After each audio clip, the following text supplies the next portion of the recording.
Okay, so good morning, no? So mag-vlog tayo, sir, no? So okay lang na mag-vlog tayo for purposes lang, no? Dito kami sa no, good morning sa lahat ng mga ka-treasure hunter dito sa Pilipinas, no? So dito kami sa La Union,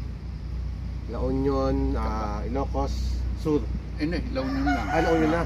Probinsya lang ng probinsya. La Union, probinsya ng La Union. Kaba, ang bayan. Kaba, ang bayan. Kaba, ang bayan. So, Kaba, ang bayan. So ngayon, andito kami sa isang lugar na kumbaga disturbed na yung area. May mga bahay na, tsaka dyan yung mga daanan na yun. Highway na yan, papuntang Manila, papuntang Ilocos, tsaka papuntang Baguio, no? Ngayon, si Sir, in-invite lang ako dito para i-reconfirm yung area kung talaga bang positive ang area. Tama, Sir, no? Yeah. Ang full history nito, Sir, ano yung full history dito?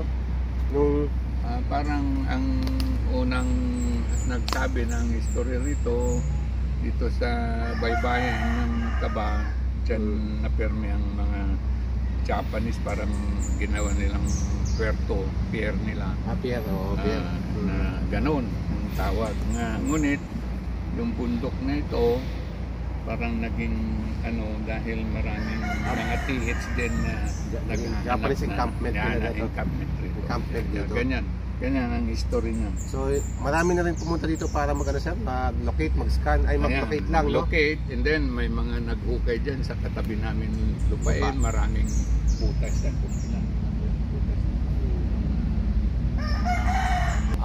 Apat na daw na butas ang binutas nila dito. So mabababaw lang, no? Akala nila may laman. So nagpakasakali sila kung positive ba talaga.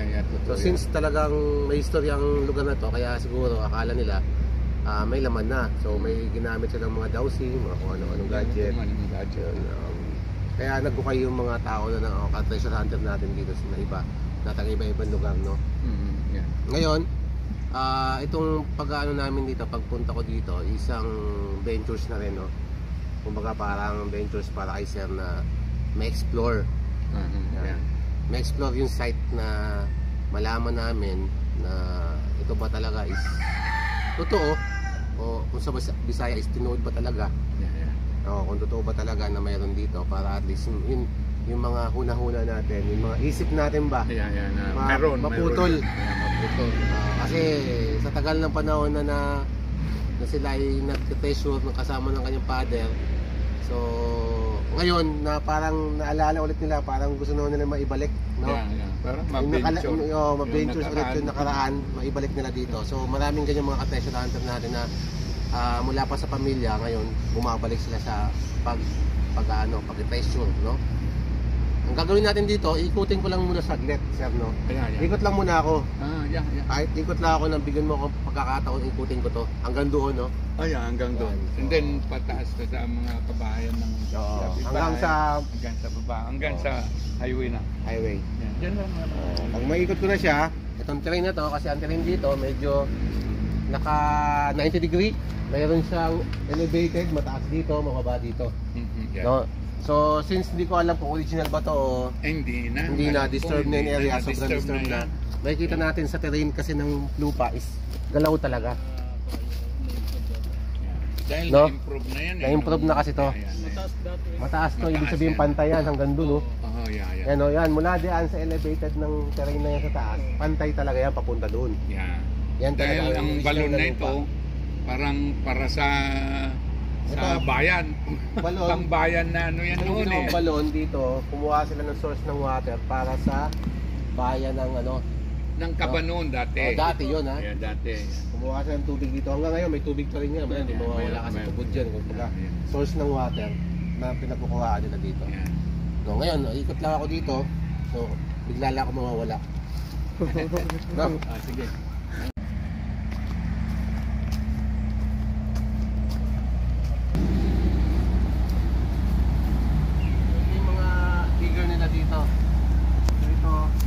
Dito para treasure hunting, no? Treasure. So ang butas nila nasa 4x4, no? Dahil nakalalim yan, boss. Gaano ka lalim na yan? Gaano ka? Ha? 30 siguro mo. 30 feet. So may timber. So kung titingnan natin yung structure ng lupa, original, no? No? Yung structure ng lupa, original, sir. So ibig sabihin, tubig. May tubig na sa ilalim. O ano pa yung nakita nyo dyan, sir? Mga marker, mga bilog, yan. Yan yung mga nakita nyo, sir. Mga bilog na. Yeah, ito. Yan. Tapos, ito yung galing sa Loob. loob. Kung titignan natin, marami kasing uri ng ganitong bato. Kahit sa ilalim ng lupa, marami talaga, no? Hindi natin masabi na marker. Pero based on my experience, marami kasing ang Japanese naglalagay ng mga marker na bilog. Nakalagay mga formation ba. So ngayon, lagyan-lagay pa nila dito ng mga... Hindi. Pero ano yan? Nilagay lang nila yan. Dahil na yung posisyon ng Oo. pagkakuha nila yung bato. Kaya nilagay lang nila, pero hindi to marker talaga ng ano po na. Sila ang naggawa niyan. Lagay. Dahil yung Hindi pag original. mahirap nila kasing kunin dahil maano yung parang putik, ano yung lupa dun sa loob. Oo. Eh ano ba yung parang malapit na. Base pa dito sa mga marker na kuha niyo, wala nang iba. Marami pa dun sa Nakita sa bahay na. So ito pa yung mga marker ng bato na hindi ko masabi kung legit ba. No, hindi ko sabi kung legit ba ng Japanese. Kasi marami talaga ganitong uri ng bato sa ilalim. No? Ngayon, gusto ko rin mapatunayan kasi itong hinuhukay nila dito, malamang ginamitan nila dito ng gadget. Kaya hinukay nila. Yan. Yan, ito yan. Tapos, malapit pa sa mangga. ito mangga na tinanim lang noon. Tinanim pa lang, bata pa yan. Kami, yan. Hindi pa yan matanda. Ibig sabihin, nagukay sila mas malapit sa mangga. Parang, siguro, ang isip kasi nung natin dito, although malapit sa puno, nagbasayan niya na yung mangga na mukhang nakaraan to ah. Parang ganun ba? Parang ganun lang sa palaisipan. Pero Yan, sa akin, sir, dahil nga dyan ang nauna na Nag-dowsing. ang ano, nakuha ang spot. Yan. Ayun, ganun. Ngayon, since wala na ako makitang mga ano, mga talagang marker sa short face, yung mga bato doon, disturbed na talaga. Ayun, Oo, yung galing sa galing sa pang mga bahay tsaka mga daanan dati. Yan, No? sa Na ganun sila gawa sila ng daanan na galano. Yan. Mahirap mag-mapping nang walang ano ba 'yun? Walang evidence na pinagbabasehan. Ang gagawin natin dito, babase na tayo dito sa ano. Kahit mag-remapping ako dito, sir, hindi ko makuha talaga. Kasi ang mapping lang dito, kukompasin ko lang to, kung kukompas ako, ang nasa portion na to, sa putas nyo, halimbawa,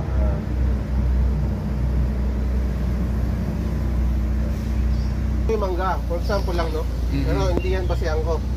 Yeah. Ito is west orientation. Ibig sabihin, andito yung China Sea. Yeah. China Sea, no? Ang baliktad niya is east dito, yung sumisikat yung araw. Then, yun dito is north orientation. Ngayon, dito yung south orientation. So ngayon, kung mayroon akong marker na may kita, babasehan man lang kung ano man yun, malagyan ko ng compass na may reference point, may mga mother code, madali lang sana. Yeah. Ngayon, mahirap, wala akong maanuhan. Malagyan ko saan ko ilalagay, mahirap din, di ba? Yeah. Ayoko nang ganon, gusto ko maging totoo tayo dito sa pagitation. So wala akong malapagan, no? Pagdating sa sign at saka mga marker, wala akong malapagan. Ang gagawin natin dito, since may gamit tayong maganda, diyan natin malalaman kung talagang may laman to. Kaya yung puputulin natin kung may laman ba talaga yan o wala. So kasi dowsing lang ginamit. Ngayon, magtutusok ako dito ng gadget sa pang penetrate or pang ground proof na makalocate siya ng ginto, gold deposit dito sa area. Pag wala tayong magawa. Oo, siyempre. Pag meron, okay lang. Pag wala, okay lang rin. No? Parang ganun lang ba? Okay lang rin. Wala, okay lang rin. Meron. At least yung pagod natin sa pag-penetrate, wala, matanggal ba? Kasi yun ang gusto natin. Ayun, mapipinance tayo ng malaki, tapos wala palang laman. Useless lang lahat. Masasayang sayang yung pera natin ba? Yung pagod, yung hirap financing, tapos yung time management, wala na parang napunta na sa lahat na. Kaya gusto natin putulin para at least malaman natin. Yun lang naman ang purpose natin sa pag-detection mo. Na parang sugal yan eh. Yung sumusugal tayo. Pero kailangan meron tayong basihan, kaalaman, knowledge na pwede natin magawa ng paraan kung talaga bang ito is tunay o hindi. So, nagbaon kami dito ng Wayfinder ground probe. Ang result ng ground probe natin 800 pataas, ibig sabihin ang pinakamataas yung boss 1,000. Kasi 800 siya, ibig sabihin mataas siya. Ang reading. Anong reading na mababa? Equivalent to? 100 pataas. Nag-start ng 100, may reading na yan. Ginto na nakabaon dito. Hindi lang natin alam kung saan. Kasi 300 meters ang layo eh. Wide eh. Saan yun? Saan yun? Ano na yun? Lugar na yun. Sa 300 meters, dito ba talaga yun? Doon sa kabila? O doon sa lumabas ba? O ano? Yun ang gusto natin malaman. 300 meters na yun, mayroon siyang reading na 800 ang reading value. Ibig sabihin, may baon na ginto. Kasi ang below niya, 50 below, 50 ang reading, walang laman. Walang laman dito. Ibig sabihin, tumaas ng 800, may laman. Mayroon nakabaon. Kasi ang 100 pa lang, sir, 100 pataas, may laman na yan. Mayroon na. O, dyan sa basihan natin. Ibig sabihin, meron. So ngayon, gagawin natin, hahanapin natin to. Kung saan siya. Kung saan siya. Yan. So maghahanap na tayo dito. Kasi gagamitin ko na to. O, spot. O. Nagamit niya yun. Ibang... Ipat ako sa kanya.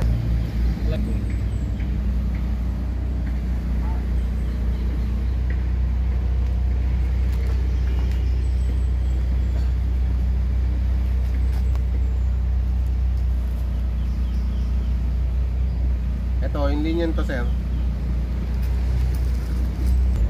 Kaya kinukuha ko na yun, ano, direction ba? Direction.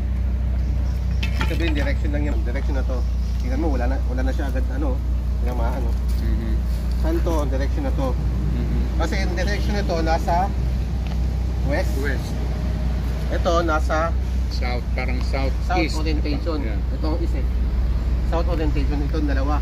Ang pupuntahan natin.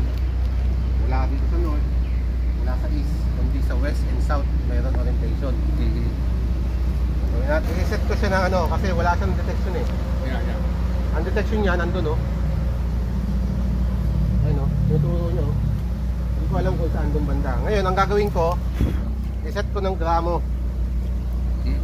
Tingnan natin kung mayroon siyang grams na detection dyan. Yung nakuha ng dating gamit. Tingnan natin, ha? Ayan, meron, no? Meron siya. O, ayan, no? Kahit anong gawin ko, meron siya, oh. Sa gramo.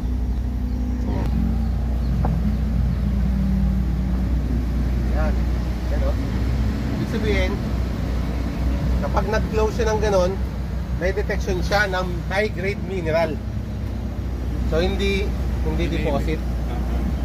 Okay, hindi deposit, ha? High-grade mineral. Ayan, no? High-grade mineral yan, yan, no?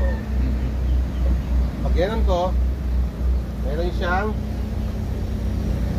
detection. Ayan, no? Mamaya, para malaman nyo, meron ba siyang pressure o wala? Scan na rin natin para ano. Ngayon, sundan natin yung... Saan ang lupa niyo, boss? May pader. Hanggang doon sa mga boss. May pader. Sir, dito ako pa position. Kung babalik yung dowsing ko dito, andito. Pag hindi bumalik, andun, doon. Ha? Yeah, okay.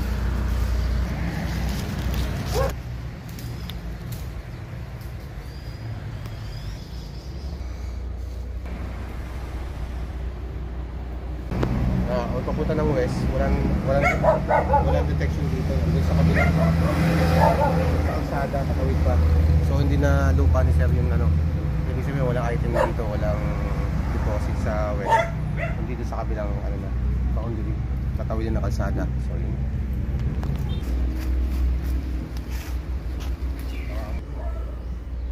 Ito, sabi-sabi na mayroon dito tunnel, no? Nakabanggas ng tunnel dati dito sa taas. Hindi dito kung hindi doon.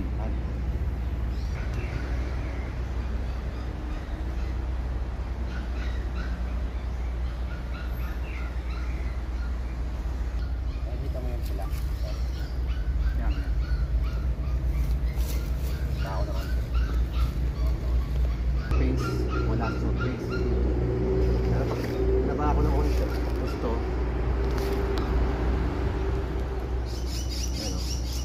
Nakapto. Diba? Kada pagdating dito, meron. Ayan o. Yung red. Ano siya? Lapit na sa akin, diba?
So ibig sabihin,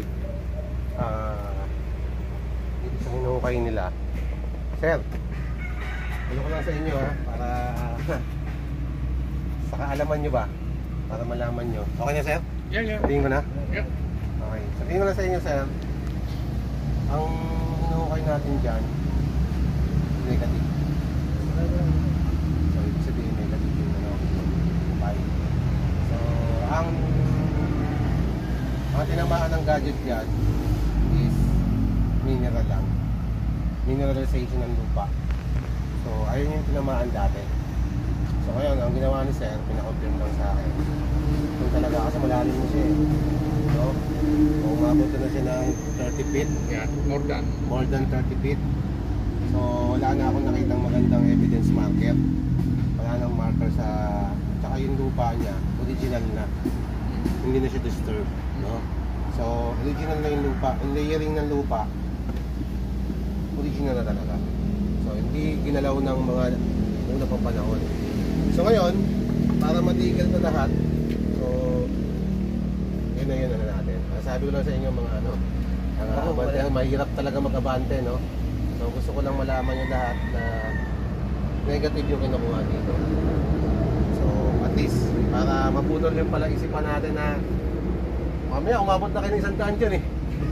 Ilang buwan na kayo nag-operate yan sir? Yeah, almost 3 months na. 3 months? So yung 3 months na yun, tama na yun. Wala na talaga siya eh. So kaya natin ano yun. So hanggang tinagan tayo, at least matapos na. No? Oo. So yun lang. Kasi in-scan ko kanina, talagang negative na talaga. Wala nang reading. So wala na siyang reading. Yun lang masabi ko. No? So yun ano natin, test na natin sa ibang location tumuturo.